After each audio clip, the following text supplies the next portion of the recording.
Alleluia, Alleluia,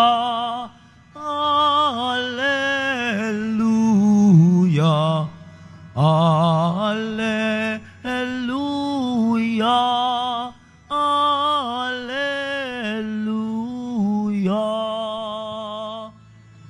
Kami iyong pangaralan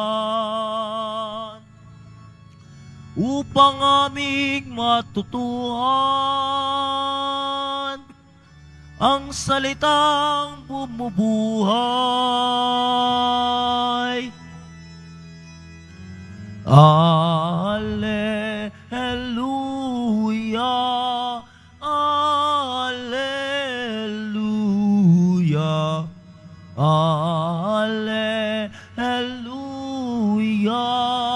Alleluia.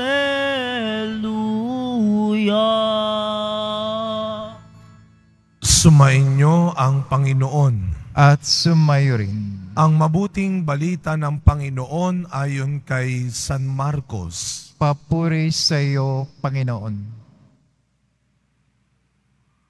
Noong panahong iyon, pag-uwi ni Jesus, muling nagkatipon ang napakaraming tao. Ano pat hindi man lamang makuhang kumain ni Jesus at ng kanyang mga alagad. Nang mabalitaan ito ng kanyang mga kasambahay, sila'y pumaroon upang kaunin siya. Sapagkat ang sabi ng mga tao, nasisiraan siya ng bait. Mga kapatid, ang mabuting balita ng Panginoon. Pinupuri ka namin, Panginoong Jesucristo. Magsipo muna lahat. Good morning po sa inyong lahat. Bago po ako ma-assign dito sa Quiapo, ako po ay 8 taon na na-assign sa San Felipe Neri sa Mandaluyong.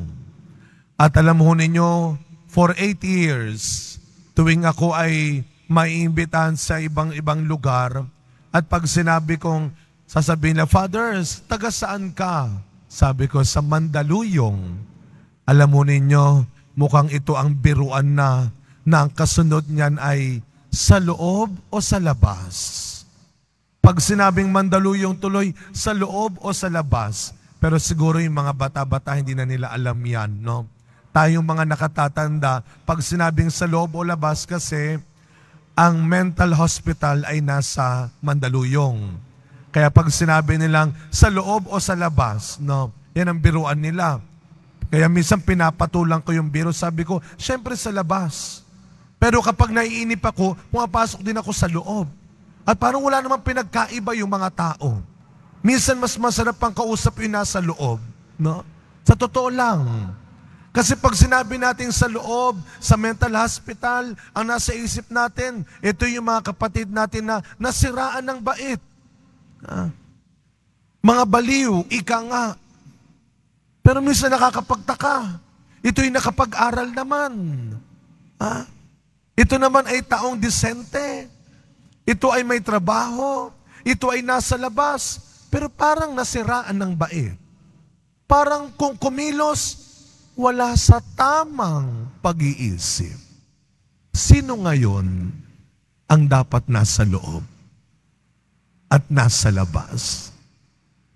Ang ating pong pinagdiriwang na santo ngayon ay si San Sebastian, isang martir. Kadalasan, yan ang tingin sa mga taong pinipili pa ring magmahal sa kabila ng mga hirap at sakit na dinaranas. Ito ang tingin nila sa mga taong pinipili pa ring tumulong kahit kung minsan niloloko na. Ito ang tingin nila sa mga taong pinipili pa rin gumawa ng mabuti at tama kahit kung minsan sinisiraan na. Baliw.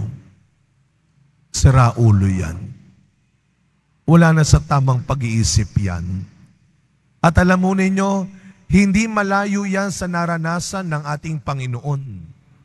Sa ating ebanghelyo, kahit ang mga taong malapit sa Kanya, Yun din kung minsan na naiisip, nasisiraan na ito ng bait.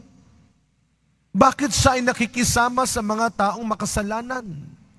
Bakit siya ay sumasama sa mga taong itinatakwil ng lipunan? Bakit siya ay hindi nag-aayuno katulad ng ibang tao? Wala sa tamang pag-iisip.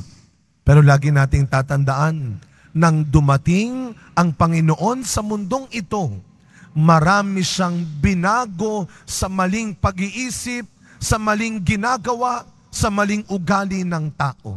At yan ang mapapala mo kapag bumangga ka, kapag kumontra ka sa mas marami pero mali.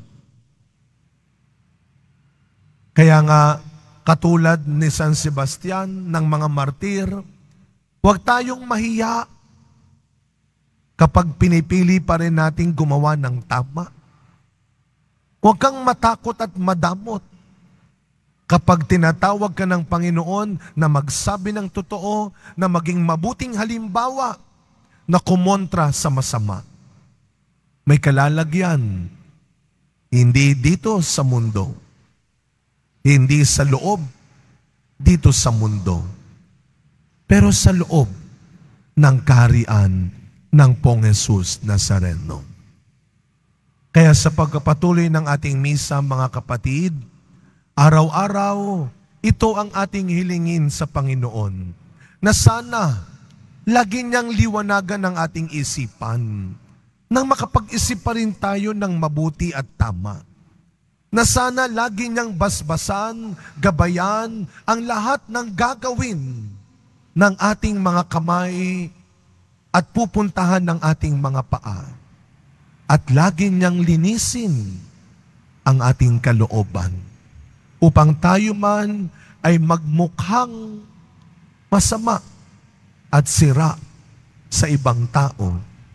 Araw-araw, mas piliin natin ang wag masiraan ng bait dahil gumagawa tayo ng mabuti at tama sa ating kapwa. Huwag kang mag-alala. Alam ng Diyos kung sino ang nasa tama at mabuting pag-iisip. Amen.